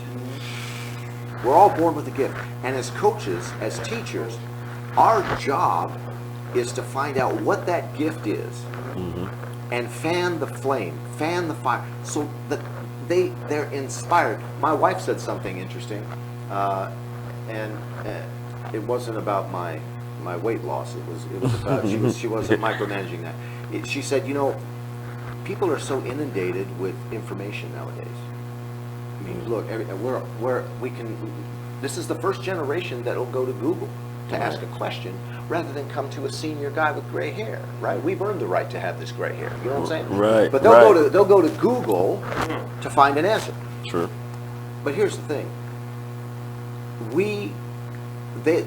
If they don't find out what their gift is, and we don't, as mentors and teachers, allow them the opportunity to come into the fulfillment of that, whatever it is, the world is being denied Of them. what they would have done, because every one of there's not one of us that are the same. Right. We're not the same. I mean, our DNA, our eyes are different, right? Our fingerprints are different. So we're unique, and so each one of us. I'm not talking about anybody being better than anybody else. I'm talking about everybody's unique. If Malcolm, what's my quote? What's my quote? You remember? Which one? Everyone is different. Oh, in yeah. every different way. Yeah. And it's if they don't achieve that, the world has been denied looking at a masterpiece, because every one of us are going to paint a masterpiece on how we live our life every single day. And here's the newsflash for all you young guys out there, is that it's not a McDonald's drive-through. Right. It's, what does Cicero say in Rome? It's brick by brick, my fellow citizens. Brick by brick. Trust the process. Trust Right? the process. And if the foundation isn't set correctly, the house is going to fall. At some point in time, it's going to fall. And I didn't think the pyramids were a big deal, because you see it in North America on cartoons and movies and all that stuff. But when you stand there, and here's how it looks like, guys. If I have time to do this, it's like they, as international people, they always take you to see the pyramids, right? So they take you down there, and you're going through the streets, and it's busy Cairo, and there's camels and donkeys, and people selling all kinds of stuff, and hustlers and all kinds of stuff. And then they herd you closer to the gate, and you pay, what is it, 100 pounds? 100 pounds. And the moment you walk through the gate, you've left all of that noise. And you're suddenly in there looking at sand and stone that have been there since, what, 3,500 years, something like that? And outside of the outside coating being deteriorated, those rocks are still there. Those are master engineers. I was so happy I stood up. Master engineers. Yeah. Oh yeah. I was standing on the camel like that. Well, I know. Yeah, you should have brought some of those pictures. Yeah, I know you got some. But when you're there and you're looking over there, you see the sand that is still, yes, the sand blows, and it's not maybe the same sand that was there 3,500 years ago, but they don't allow anybody to do anything with it. No. Right. Oh. So, and when you're there, you realize that this is a significant place. Yes. Right? So I really want to encourage the young people over the weekend that football is the greatest game in the world, but be yourself. Right. You don't, listen, Odell, great guy, extraordinary talent. All these, they're all great athletes. But be the best you can be. We don't need another Odell. Odell's doing his job. We need you to be the best you can be. Right. And if kids would grab a hold of this, I think one of the things I found, when you travel around the world, people are pretty much the same in every culture.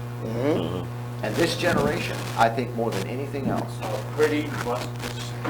they want hope. Yeah. They want it. I don't care what culture it is. And so if you go in like Malcolm does, and you're being the best you can be, and you're giving these kids an opportunity to dream, an opportunity to understand what it's going to take to accomplish that dream, you're doing something pretty special in this world. Right? You're doing something pretty special. Wow. That takes me right back to my son. Yeah, it's deep. Because I get on him about, watching football, but it's only because I know it's kind of just it's your ticket to get to what you really want to do. It's an avenue that you can use because you're talented at that, so that to be able to be great at being yourself. Because he's into he like video games. He like football builds character. That's what sport do. So I tell him all the time. I'm like, okay, if you like that, then you gotta start reading more. You gotta start getting in this more. You gotta start getting in that more. And now he's like, all right, dang, I think I want to do a YouTube channel. Now you're talking. Now you're talking. Instead of keep watching, like I said, you keep watching those guys play a game. Like, I watched you beat a game that's hard for adults when you were 3.5. He beat Gears of War 3. I will never forget it.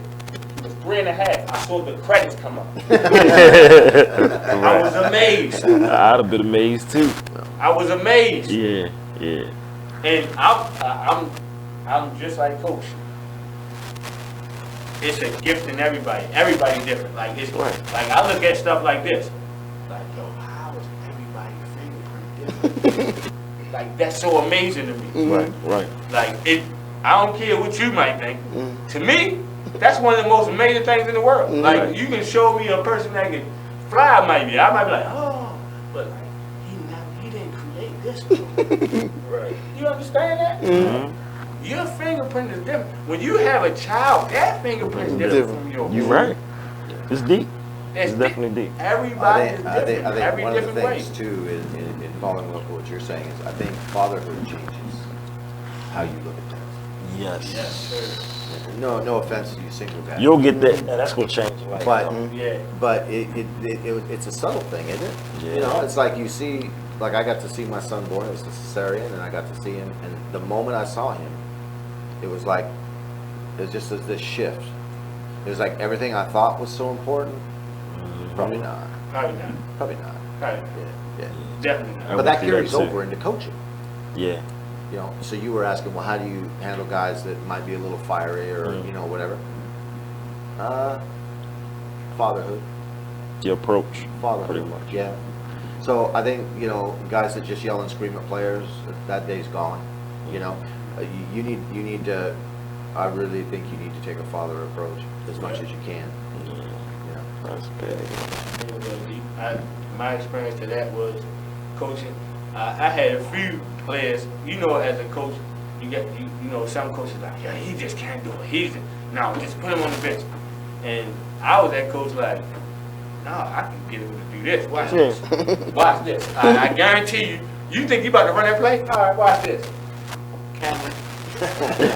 Make sure he does not score. Right. Okay. He doing everything in his willpower. Now, he may not know, he might get beside some of the rules, but during that time, every time he come back, he messed up. Can't do that.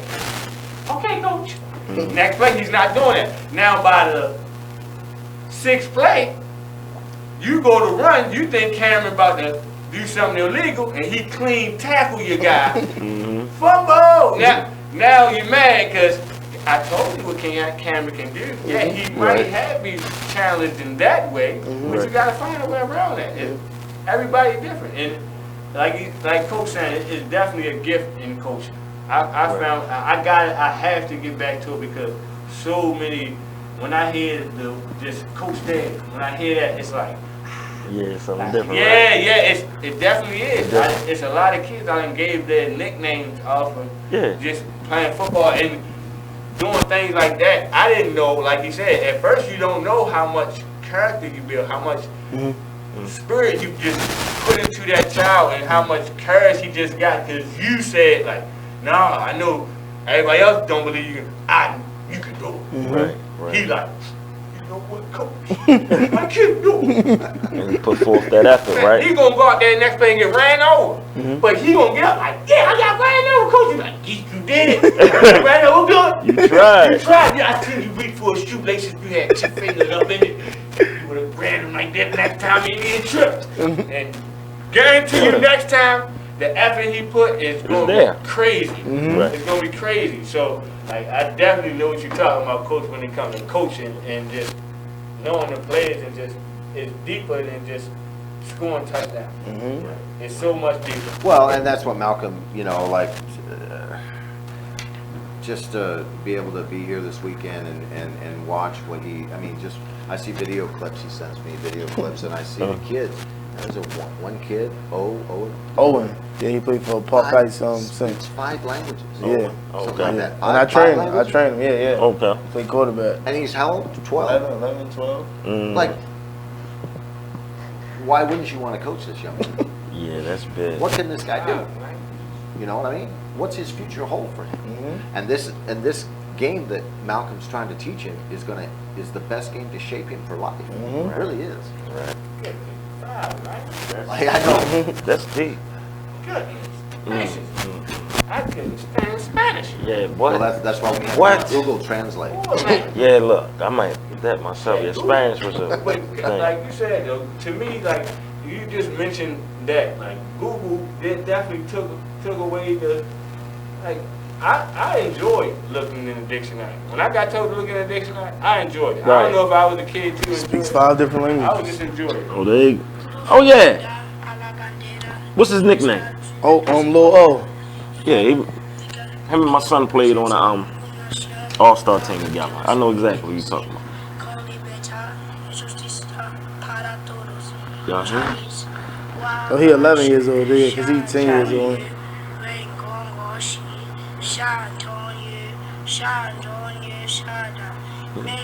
We're going to bring him up. That's Chinese. That's a gift. Listen, he's really not even articulate. Speaking Arabic. Yeah. He's going to Egypt. Listen, man, He's really not that's even a putting gift. the tongue in there like he knows he's supposed to. Right. He just give it to you because he's a little tired come from football practice. Yeah. Just give it to y'all because That's a gift, though, man. man, what That's- a gift. That's Man, special. And I need him beside me. What? What did you just say? Right. Oh, that's man. how you feel? That's big. That's how you feel? Well, I feel like that. And I've been telling, like, as a citizen, period, we have to do something about this cost of living, period. I don't care. Like you said, Coach, I don't care how much money you have. I don't care how much money you don't have. Some things now are just ridiculous. I'm going to give you a prime example. When I see on something, it says 99 cents, and you charge me $2, Sir, I don't. would you be talking about blunts? What you talking about? I would be talking about those. I would be talking about Arizonas. I would be talking that's about another one. sodas. I would Right. be talking about. It's plenty of things that plenty of establishments then put so much extra tax and that word tax on there, where though we're just so used to paying it, we just come right out of our pocket, and we Without not even thinking about it. Not even thinking about Yeah. how much the cost of living is going up, which is also raising our what? Damn their blood pressure, everything else. So everybody out here irate, mad, because they got what? Chase money all the time. Because nobody will let you even go for 5 cents. You like, I got 5 cents in the trunk. No. You have dollar. I seen it. You got that break. Take us to a break there. Come on, bro. Take us break to my a break, dollar? We yo. gotta go to a break, man. We'll be right back. Because I gotta break my dollar.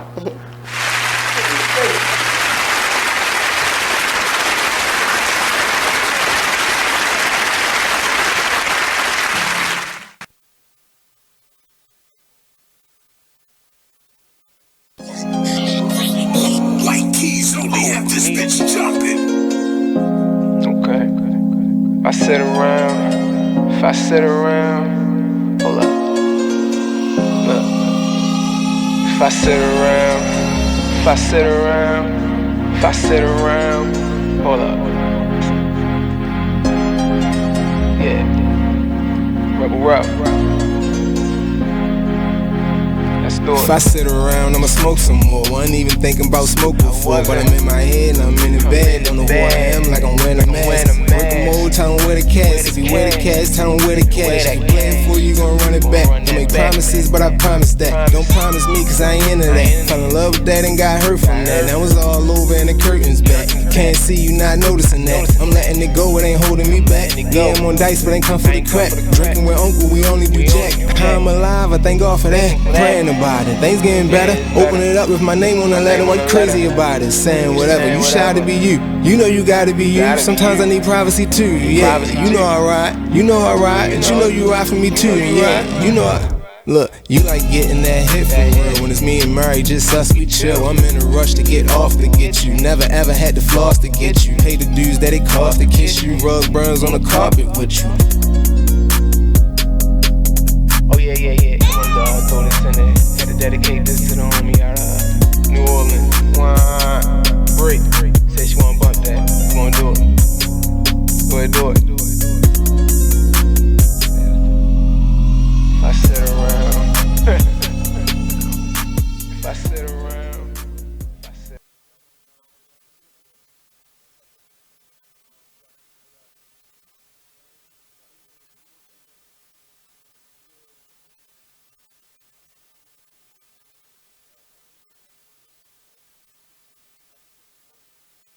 Hi, I'm LeVar Burton, and I'm proud to be a book person. How do I choose a book? Sometimes it's the cover, sometimes it's the title. I guess I'm pretty visual. If a book's really impressing me and the writing is really good, I will peek and see what the last paragraph is, because the endings of books should rock you. I am a book person, and if you're a book person too, read to a child and spark a lifetime of ambition. Join me at bookpeopleunite.org, because reading is fundamental. A public service announcement brought to you by Reading is Fundamental, Library of Congress, and the Ad Council. You are listening to BeExposedRadio.com. What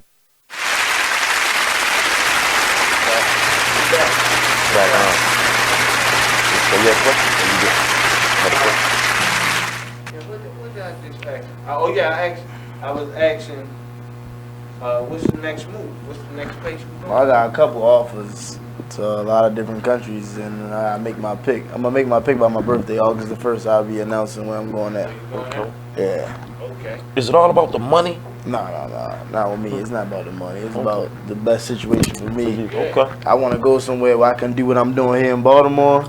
That's what I'm about. That's what's up. So if a team cares about what I'm doing outside of football, I feel more comfortable going there. Yeah. Have you had any weird, like, let's say when you go to sign, any weird situations like a owner might have done something a little extra and you might be like, geez. Yeah, that happens all the time. Give us can we get an example? You know, we just try to live in your world. I'm trying. Dude had lions and 3 of the baddest women from over there. He done got that plenty of times. Yeah, all right. That's one of the first things they do. All right, I want to hear. Let me see if you like that. Oh, that's you know Brazil thing. They try to bite you in with the women in Brazil. That's how they do it. That's how they do it. Yeah. All right. You want to give us any not situations of the women, but like any situations where you might have been like, wow, this is real. Yeah. Brazil. As far as the women, they do that. Like you can have any woman you want here. It's like that, yeah. Damn. That's different. But when I go away, I'm focused, man. That's what's up. Yeah, I'm focused. That's what's up. I'm hoping you go. I hope you find a good team that's for you, man. Mm-hmm. Oh yeah, I do have a good question. Mm-hmm. Being as though you are from Baltimore, because I have a little Baltimore fever. Meaning, when I go anywhere, by the second day I have to go to the hood. So I just have to. Do you have that same Baltimore fever? Like, do you have to see the slums of? Yeah. When I go to these countries, I want to see like the worst part of the country. I want to see how it look. I want to see. But to be honest, we think this is hood. No, it's nothing like when you go to Brazil, they living in houses. If the wind blow too hard, they go down. Like it's real. Like shacks. Yeah. This ain't nothing compared to what they going. We can walk down the street and go to a McDonald's. Yeah. They gotta walk miles till they get to a real store. It's real, like an eye opener, huh? Yeah, it's an eye opener. You see it, but you see these kids. They so happy they walking around. Some got missing legs, missing fingers, but they the happiest people in the world. Like that's deep. You're just amazed on that. Yeah, like you seeing like these, they dirt poor, don't got nothing, and they just happy. It humble you, like man, we think it's bad back home. No, they really going through it over here. Yeah, it'll happen. Like when you're, I'm sure it's happened to Malcolm, but when you go away, like I've been away a lot the last 2-3 years, and when you come back and you just walk into a store, you go into your grocery stores, it can be a bit overwhelming. It's and you're standing there and you're listening to people talk, and they're talking about, oh well, so and so did this and so, and you just came from a city of 30 million people where some of them, I mean, there's no middle class, so you either have money or you don't. And if you don't, you really don't. Yeah. Like seriously, really don't. And you're just like, oh. dirt floors. Yeah, it puts things in a different. Make you look at life different. And I think like for Malcolm, like he's going to play. He's going to 32 years old. He's blessed enough that he can play until he's 32. But when he walks away, whatever he chooses to do, which I think we kind of know what area he's going to be in, the places that he travels, the places that he's gone, they're shaping him so that whatever he does in the future, that is going to color what he does. Right. And I think that's something too that young people should understand, that it's not, again, I love the NFL. It's not just about the lottery, but there's a lot of other opportunities out there, and there's a big world to see, and there's a lot of things, a lot of experiences you can get. Use, like you said earlier, use the game as a vehicle to help define your future, whatever you're going to be. Right. And I think that's the message young people need to be hearing. Not that you have to have a Div 1 contract or a Div NFL.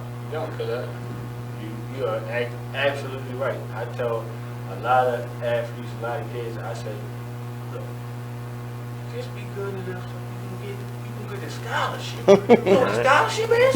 Right. Hold on, let me come to you. Let me show you what community college is. Let me show you how much that costs. Now that looks like you can afford it, don't you? But nah, you can't. Because it's really some loopholes in it. You know what that's going to cost you too. Now look at this. This is a D1 school. Oh yeah, $50,000 semester. Oh yeah, that's a semester. Semester. You say, Ruben, boy, you want to stay? You ain't talking about that yet. Right. So you got it. Like I tell them all the time, you have to take your youth seriously. Yeah. Very seriously. I don't care what you're doing. I don't care if you're playing the accordion, the flute. Take it serious. If you're 5 years old playing the flute, be the best 5-year-old flute player you can be. It's going to pay off. Right? It's going to pay off. Keep working at it. Hard work don't go unnoticed. Right. No, never. At all. Somebody gonna see it. And give the people, let everybody know again before we get out of here what you got going on tomorrow and how to find you on social media. You can find me at Noodles_Shorty123 on Instagram. On Facebook, Malcolm Gaskew. Got the Full Leaf second annual camp tomorrow, 9 a.m. to 12 p.m. Saturday, 9 a.m. to 12 p.m. Patterson Park the first day. Second day we have Frank Scott Key Elementary Middle School. That's the school my son going to this year. It's a good school. That's where I graduated from. Correct. Yeah, when you go in there, you're gonna see a picture of me playing lacrosse inside the office. Oh, Yeah, we I'm gonna tell him. Any last words, Coach? You want to shout anybody out? Anything? Coach? I've thoroughly enjoyed Baltimore so far. This is my first time here. Oh, your first. You gotta take him to get a crab cake. Yeah, we got one. You already got one. How you? First place he took. What was the name? Timbuktu. Timbuktu. Yeah. All right. Where else can we take him for another crab cake? Take him to go to Granny's. What that's at? Owens Mills. Owens Mills. That's a real crab cake. You can get two of them. The crab cake meal is $31. You get two sides. Trust me. Granny's. Owens Mills. Owens Mills. Let me know. I might can join y'all. That's what I'm trying to tell y'all. But listen, Noodles 123. Coach, we appreciate you coming from Canada, taking time out. My pleasure. Our casa's your casa. Whenever you're in town, feel free. That's for the both of you to come through, kick it with us. You all don't have to call. Just show up, and we're going to welcome you with open arms. We out of here. We appreciate you all for tuning in. Please like and share the show. And to the parents out there, please come out tomorrow. It's going to be a little hot, but we're going to get there early.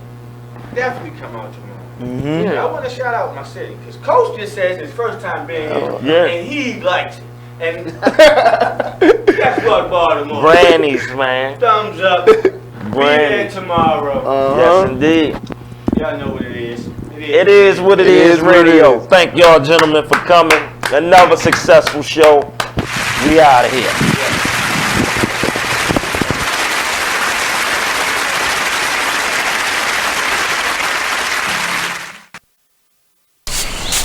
Whoa.